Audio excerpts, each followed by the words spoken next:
یہ بات خوب یاد رکھو. ایک بات تو میں آپ سے یہ عرض کروں کہ بر صغیر کے علماء کی قدر کریں. یہ جو ہندوستان پاکستان کے علماء ہیں ان کی بولو بھائی قدر کریں. یہ مارکیٹ میں ایسے علماء شارٹ ہیں. دنیا میں جب آپ جائیں گے نا, گھومیں گے پھریں گے, میں اپنے بڑے علماء سے یہ بات سنتا تھا کہ تقویٰ اور علم پختگی یہ ہندوستان کے علماء میں ہے. ہندوستان پاکستان ایک ہی, بنگلہ دیش بھی اس میں. تو مجھے اس وقت یہ بات سمجھ میں نہیں آتی تھی کہ دین نازل تو کہیں اور ہوا ہے تو یہاں کیوں ہے. لیکن جب انسان سفر کرتا ہے نا تو اسے بہت ساری چیزیں نظر آتی ہیں. داڑیاں ہی نہیں ہیں مساجد کے اماموں کی.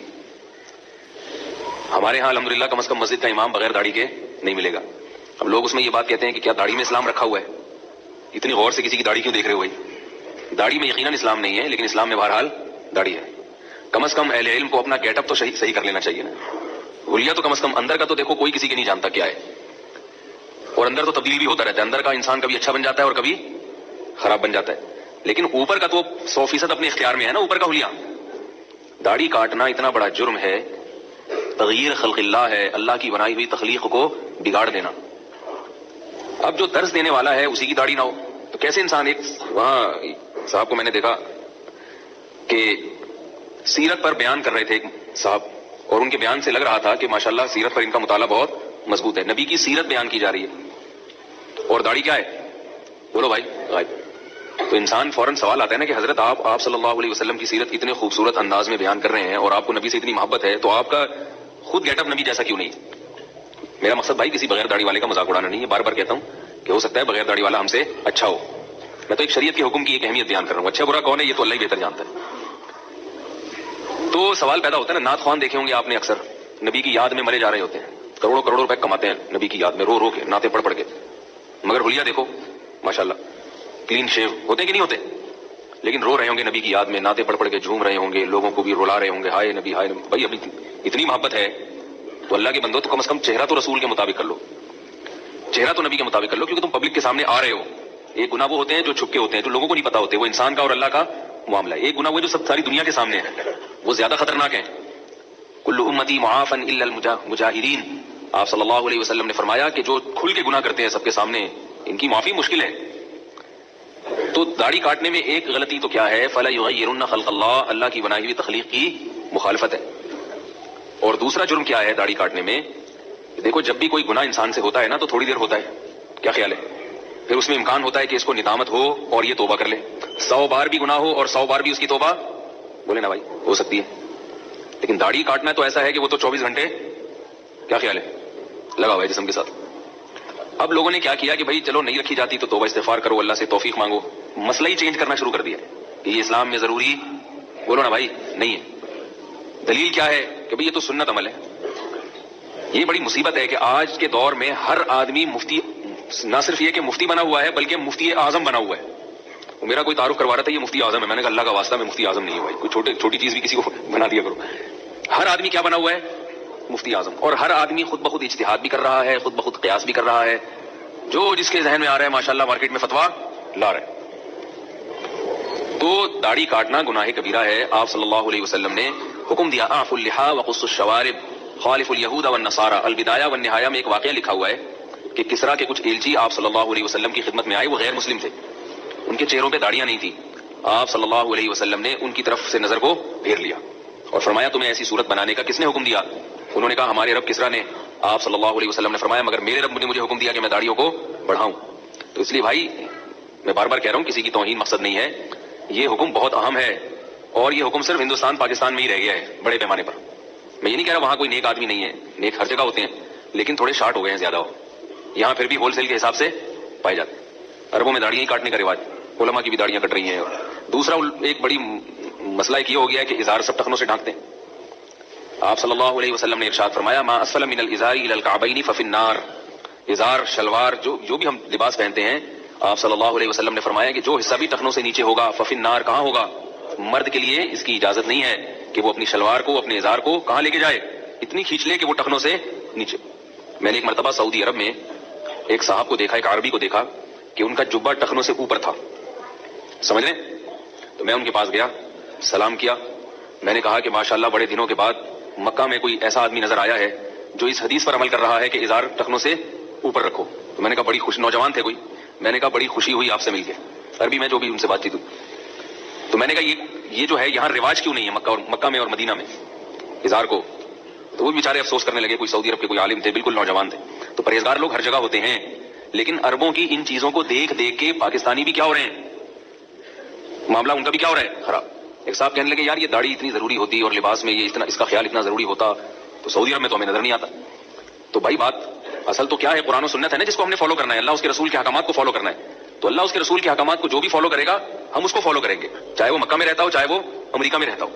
اور اگر کوئی اللہ اس کے رسول کے کسی حکم کو فالو نہیں کر رہا تو چاہے وہ مکہ میں رہے چاہے وہ امریکہ میں رہے, ہم نے اس کو فالو بولو نا بھائی نہیں کرنا.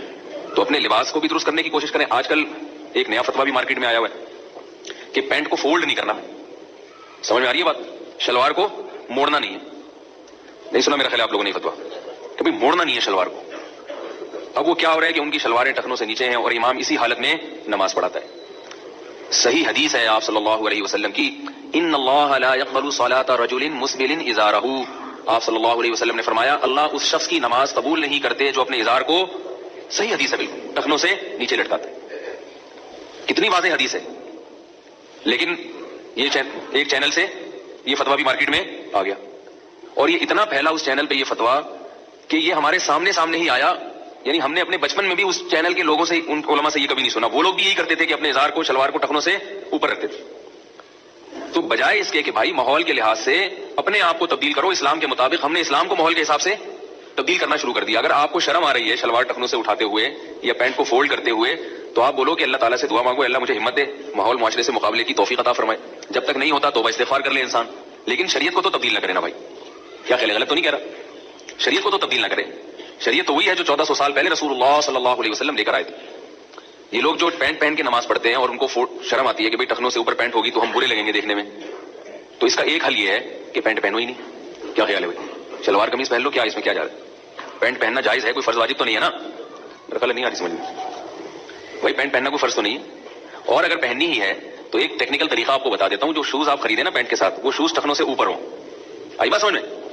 تو پھر جب اوپر سے پینٹ آئے گی تو وہ نیچے آپ کے ٹخنے کھلے ہوئے نظر نہیں آئیں گے. تو شریعت پر عمل بھی ہو جائے گا اور دیکھنے میں آپ کے خیال کے مطابق عجیب سے بھی نہیں لگیں گے. آپ کے خیال, ورنہ آدمی شریعت پر عمل کر کے عجیب سا نہیں لگتا, جو شریعت پر عمل نہ کر رہا ہو وہ عجیب سا ہوتا ہے. لیکن ماحول چینج ہو گیا نا, تو جو کر رہا ہے وہ برا لگ رہا ہے. اس کی مثال ہمارے حضرت دیا کرتے تھے کہ اگر کسی علاقے میں سب لوگوں کی ناک کٹ جائے, کوئی حادثہ ہوا, تو اس علاقے میں جو ناک والا آئے گا وہ شرمندہ ہوگا. لوگ اسے کہیں گے یہ منہ پہ کیا لگایا بھائی یوں کر کے تم نے, کہیں گے نا اس کو ابھی یہ کیا لگایا بھائی, لوگ کہیں گے ناکو آ گیا ناکو. تو وہ بیوقوف اس کو چاہیے کہ وہ لوگوں کو کہے بھائی تم لوگوں کی ناک کٹی ہوئی ہے تم ناکیں لگواؤ. لیکن وہ بیوقوف اگر ماحول سے متاثر ہو اور کہے یار سب کی کٹی میں میری عجیب سی نوک لگ رہی ہے, اپنی ہی کاٹ ڈالے, تو بیوقوف ہوگا کہ نہیں ہوگا؟ عورت کو حکم دیا ہے کہ وہ اپنی چادر کو, اپنی شلوار کو زمین تک گھسیٹے. آپ صلی اللہ علیہ وسلم نے تو یہاں تک ترغیب دی کہ عورت جو برقع پہنے, چادر پہنے, تو وہ ایک بالے زمین سے کسٹتی بھی جائے. واجب نہیں ہے مگر سنت ہے. عرب عورتوں میں یہ چیز ہے, عرب لوگ اپنی خواتین کو ایسا پردہ کراتے ہیں, یہ خوبی ہے ان کے اندر کہ ان کی عورتوں کے برقعے زمین تک, جو پردے دار ہیں ان میں جو دیندار ہیں, اور یہ جو آستینیں ہیں یہ بھی ہاتھوں سے باہر نکل رہی ہوتی ہیں. اور ہمارے ہاں جو برقعے مارکیٹ میں چل رہے ہیں خواتین کے, برقع زیادہ اچھا ہوتا ہے.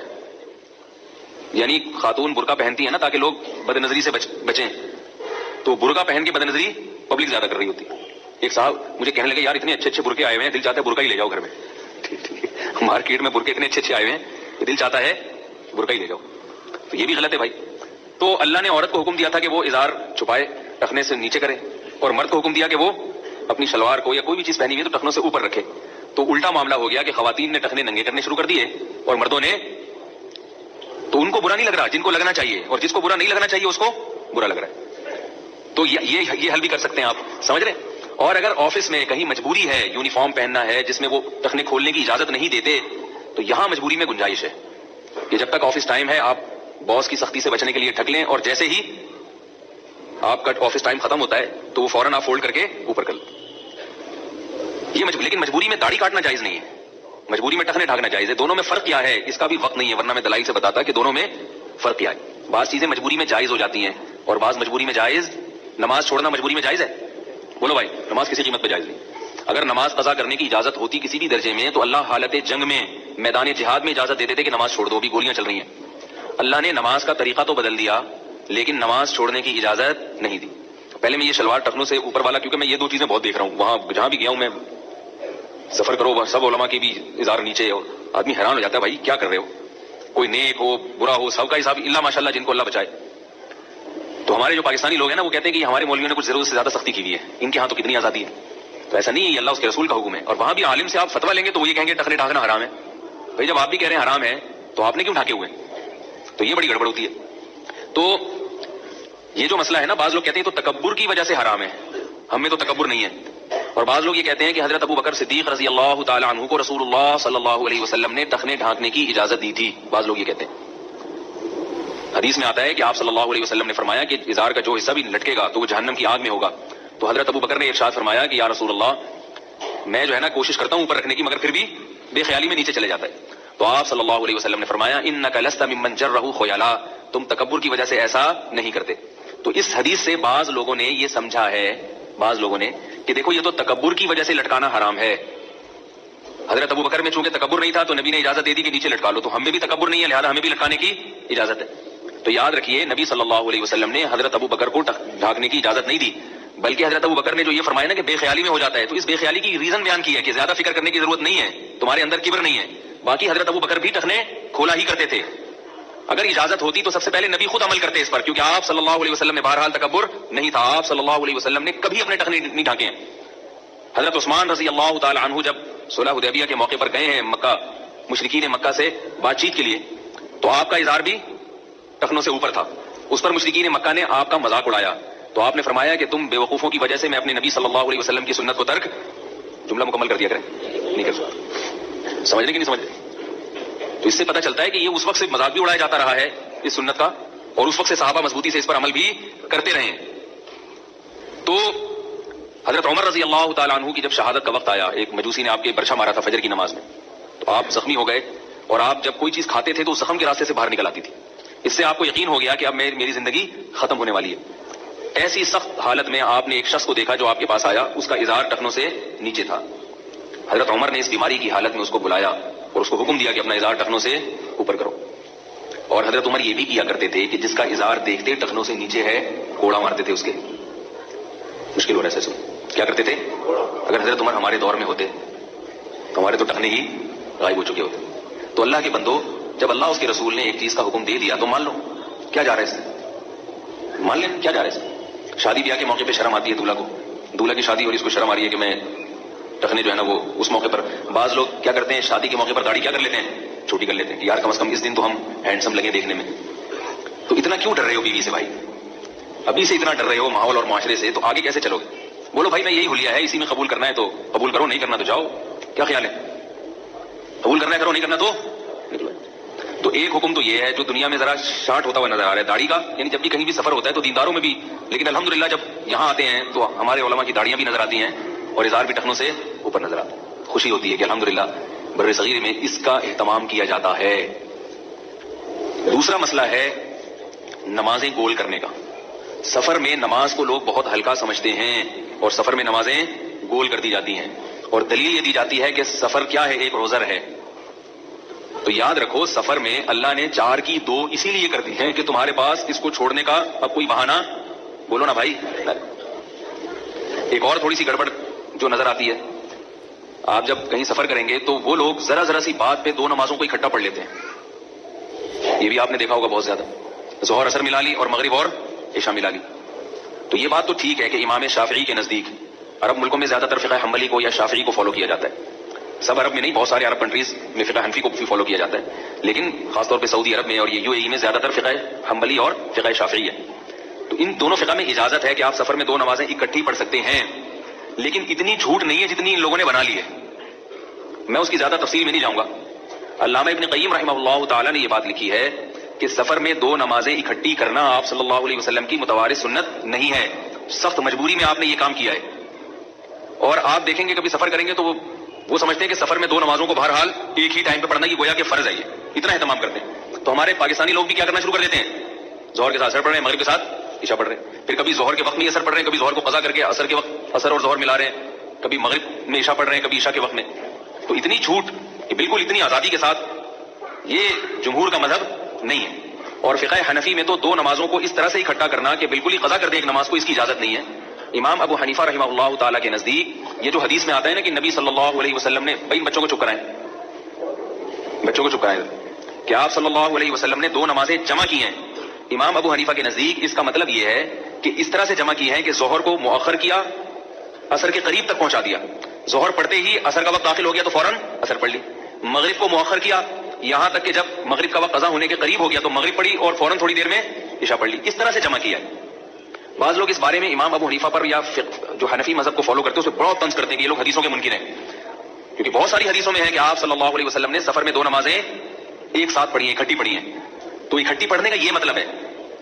بعض لوگ یہ کہتے ہیں کہ حدیث میں تو آتا ہے کہ آپ صلی اللہ علیہ وسلم نے ظہر کو عصر کے وقت تک لے گئے، یعنی عصر گویا عصر کے وقت میں داخل کر دیا، تو وہاں عصر کے وقت تک لے جانا یہ عصر کے وقت کے قریب لے جانے سے کنایا ہے۔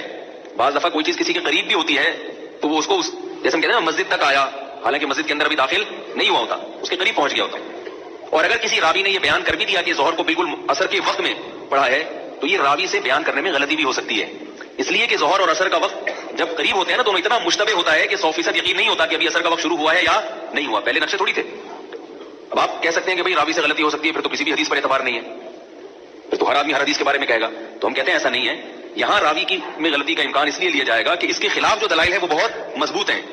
پہلی دلیل قرآن مجید میں آتا ہے ان الصلاۃ کانت علی المؤمنین کتابا موقوتا، نمازیں مومنین پر مقررہ اوقات میں فرض ہیں، اس میں سفر اور حضر کی کوئی قید نہیں ہے۔ دوسری دلیل صحیح حدیث ہے ترمذی کی عبداللہ ابن مسعود رضی اللہ تعالی عنہ جو نبی کے سفر اور حضر کے ساتھی ہیں، انہوں نے فرمایا کہ آپ صلی اللہ علیہ وسلم نے نماز کو کبھی بھی اپنے وقت سے مؤخر نہیں کیا، کبھی بھی نہیں کیا، سوائے 2 موقع پہ جو حج کے ہیں، ورنہ کبھی بھی نہیں کیا آپ صلی اللہ علیہ وسلم نے، نہ مقدم کیا نہ مؤخر کیا، ہمیشہ ہر نماز اپنے وقت پہ پڑھی۔ اور تیسری حدیث صحیح ہے مسلم کی حدیث ہے کہ آپ صلی اللہ علیہ وسلم نے مدینہ منورہ میں بغیر بارش کے، بغیر بیماری کے، بغیر کسی شرعی عذر کے، یعنی کوئی بارش بیماری یا سفر کے، 2 نمازوں کو اکٹھا پڑھا ہے، ظہر اور عصر کو۔ بات آ رہی سمجھ؟ یہاں اگر ہم اس حدیث میں بھی اکٹھے کا وہی معنی لے لیں تو اس کا مطلب کیا ہوا کہ آپ سفر کے بغیر بھی 2 نمازیں جمع کر سکتے ہیں، حالانکہ اس کا کوئی بھی قائل نہیں ہے۔ تو یقیناً یہاں جمع کرنے کا کیا مطلب ہے؟ نماز اپنے اپنے وقت پہ پڑھی مگر ظہر کو مؤخر کیا اور عصر کو مقدم کیا ہے۔ تو جیسے یہاں جمع کرنے کا جو مطلب ہے تو امام ابو حنیفہ کے نزدیک سفر میں جہاں بھی جمع کا مسئلہ آئے گا تو وہاں جمع کرنے کا بھی وہی مطلب ہوگا۔ یہ حدیث بہت زبردست قرینہ ہے اس پر، اور عبداللہ ابن عمر رضی اللہ تعالیٰ عنہ سے صحیح سند سے ثابت ہے کہ سفر کر رہے تھے تو آپ نے دیکھا آپ کی زوجہ کا خط آیا کہ میں بستر مرگ پر ہوں، میری موت واقع ہونے والی ہے، آپ جلدی آئیں۔ تو آپ جلدی گئے ہیں، سفر کیا ہے آپ نے، تو مغرب کی نماز نہیں پڑھی آپ نے، آپ کے ساتھیوں نے کہا کہ آپ مغرب پڑھیں، آپ نے اس کو مؤخر کیا مؤخر کیا مؤخر کیا، یہاں تک کہ راوی کا بیان ہے کہ جب بالکل شفق احمر غائب ہونے کے قریب یعنی مغرب کا وقت قضا ہونے کے قریب ہو گیا تو اس وقت آپ نے مغرب کی نماز پڑھی، تھوڑی دیر انتظار کیا اور پھر فوراً عشاء کی نماز پڑھ لی۔ تو امام حنیفہ کے نزدیک چونکہ نماز بہت بڑی عبادت ہے، اس میں احتیاط والا پہلو لازم ہے، تو جب تک اس کے خلاف 100% مضبوط دلائل جس میں تعویل ممکن ہی نہ ہو وہ جب تک ثابت نہیں ہوں گے تو امام صاحب فرماتے ہیں کہ سفر ہو یا حضر آپ کو نمازیں اپنے وقت کے اندر ہی پڑھنی ہے، نماز نہ قضا کر سکنی ہے اور نہ دوسری نماز کو پہلے وقت میں پڑھنا ہے۔ لیکن چونکہ مسئلہ بہرحال اختلافی ہے، دوسرے ائمہ اس کے قائل ہیں، تو علماء نے لکھا ہے کہ شدید مجبوری میں دوسرے فقہ کو فالو کیا جا سکتا ہے۔ وہ شدید مجبوری کیا ہے کہ نماز ہی نہیں پڑھنے دے رہا ڈرائیور آپ کو، پہلے تو بس ڈرائیور جب نماز نہ پڑھنی دے اسے تھوڑا سا پھٹے بازی بھی کریں، اسلام میں بعض موقع پہ تھوڑے بہت پھٹے بازی بھی بولو نا بھائی جائز۔ اگر آپ کو قضاء حاجت کا تقاضا ہو اور پھر آپ اس سے لڑتے ہو نہیں لڑتے ڈرائیور سے، پائلٹ سے تو نہیں لڑ سکتے، وہ تو ٹھیک ہے نا، ٹھیک ہے نا۔ پی آئی اے کے واش روم میں پانی بھی ختم ہو جاتا ہے، پی آئی اے کے واش روم میں، ابھی میں پچھلی دفعہ آ رہا تھا پی آئی اے سے تو وہ جو ہے نا وہ واش روم کے باہر بوتل لے کے گلاس لے کے کھڑے ہوئے ہیں، جو بھی واش روم میں جا رہا ہے پانی ڈال کے دیا گلاس میں جائیے، تو یہ حال ہے، اندازہ لگا ہوا۔ تو اگر کسی کو تقاضا ہو تو ڈرائیور سے لڑتے ہیں نا کہ بھائی مجھے پیشاب آ رہا ہے، روکو گاڑی روکو گاڑی روکو گاڑی، اس وقت کوئی یہ نہیں کہتا بس چپ کر کے بیٹھ جاؤ، نماز کا ٹائم گزر رہا ہوگا تو بس ڈرائیور سے کچھ نہیں کہتے، ایک دفعہ پوچھ لیتے ہیں ہاں بھائی روکے گا کیا نہیں روکے گا نہیں، چلو بعد میں قضا پڑھ لیں گے، ایسا نہیں ہے بھائی، نماز کے معاملے کو ہلکا نہیں سمجھے، تو حتی الامکان اس کو فورس کریں، اس کو دباؤ ڈالیں کہ ہم کلمہ گو ہیں، ہمارا ملک اسلامی ملک ہے، ہمیں نماز کے لیے روکو، پھر بھی نہیں روکتا، پوری کوشش کر لی تو پھر بہرحال دوسرے مجتہدین کو بھی ہم وہ بھی اسلام کے مجتہدین ہیں تو پھر جمع بین الصلاتین ایسی صورت میں گنجائش ہے، اس کو فالو کر سکتے ہیں، پوری کوشش جب کر کے دیکھ لی نہیں عمل ہو رہا تو پھر کر سکتے ہیں۔ تو اس لیے بھائی، اور ایک آخری بات، سفر میں سنتوں کا مسئلہ، بہت سے لوگوں نے دیکھا سفر میں سنتیں بالکل شارٹ، یہ بھی غلط ہے۔ سنت مؤکدہ، بس یہ آخری مسئلہ بیان کر کے ابھی ختم کرتا ہوں بات، سنت مؤکدہ جو ہے نا، یہ یاد رکھیں سفر میں جو ہم 4 کی 2 پڑھتے ہیں نا، یہ اجتہاد نہیں ہے، یہ نص سے ثابت ہے، اور یہ نص خلاف قیاس ہے۔ یہ نص کیا ہے؟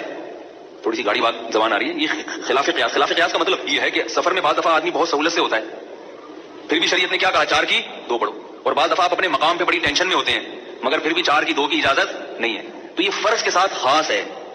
سنت مؤکدہ کا تعلق سفر سے ہے ہی نہیں، سنت مؤکدہ کا تعلق اس سے ہے کہ اگر آپ کسی ٹینشن میں ہیں، جلدی میں ہیں، تو سفر ہو یا حضر ہو آپ سنت مؤکدہ چھوڑ سکتے ہیں، اور اگر کسی ٹینشن میں نہیں ہے، جلدی نہیں ہے، تھکاوٹ نہیں ہے، تو سفر ہو یا حضر ہو سنت مؤکدہ مؤکد ہی رہتی ہے۔ ہر آدمی فنڈر بن رہا ہے آج کل، اب سفر میں آپ کہیں اسلام آباد جا رہے ہیں، آپ 15-14 دن کے لیے اسلام آباد میں آپ جائے ہوٹل میں یا کسی کے گھر میں جا کے ٹھہر گئے، آپ ایئر کنڈیشن روم میں کھانا کھایا، سو گئے، اٹھے، بالکل کوئی ٹینشن نہیں ہے، اب آپ نے 14 دن ادھر ہی مزے سے رہنا ہے۔ اب میں دیکھ رہا ہوں لوگ سنتیں ہی نہیں پڑھ رہے، بھائی ظہر کی 4 سنت پڑھ لو، 2 فرض پڑھ لو، تو کہہ رہے ہیں جب اللہ نے 4 کی 2 کر دی جو فرض تھے، اب دیکھو یہ کیا ہے، فنٹر گیری یہ کیا ہے، مجتہد بنے میں، جب اللہ نے 4 کے 2 کر دیے تو وہ 4 کیوں پڑھوں میں پوری، وہ تو بالکل جو فرض تھے وہ آدھے ہو گئے، تو سنت تو بالکل غائب ہونی چاہیے۔ تو بھائی اپنی طرف سے خام خواہ کے فنٹر بننے کی کوشش نہ کریں۔ 4 کے 2 اس لیے ہو گئے کہ اس میں قضا کا آپشن نہیں ہے، آئی بات سمجھ میں، اس میں قضا کا کوئی آپشن ہے نہیں، اس لیے اللہ نے وہ خود ہی 2 کر دیے کہ اب تم نے اس کو نہیں چھوڑنا۔ سنتوں میں قضا کا آپشن ہے کہ اگر تکلیف میں ہو، مشقت میں ہو تو چھوڑی بھی جا سکتی ہیں، اور جب تکلیف نہیں ہے، مشقت نہیں ہے، تو وہ پوری رہتی ہیں اور وہ موقعہ ہی رہتی ہیں۔ آپ صلی اللہ علیہ وسلم کی صحیح حدیث سے ثابت ہے کہ آپ نے سفر میں سنتیں بھی پڑھی ہیں۔ ہاں جلدی میں ہے، ڈرائیور نکل جائے گا، وہ پٹھان ڈرائیور زر کوا، کبھی بس سے جا رہے ہو نا تو ابھی اترتے ہیں نہیں، وہ پہلے سے زر کوا، مجھے تو یہ لفظ ہی وہاں سے یاد ہوا ہے، وہ واش روم میں بیٹھنے نہیں دیتا، وہ ایک دم پاؤں بجانا شروع کر دے گا۔ تو ایسی کنڈیشن ہے، آپ سفر میں اترے ہوئے، تو وہاں میں ساتھیوں سے یہ کہتا ہوں بھائی صرف فرض پر اکتفا کرو۔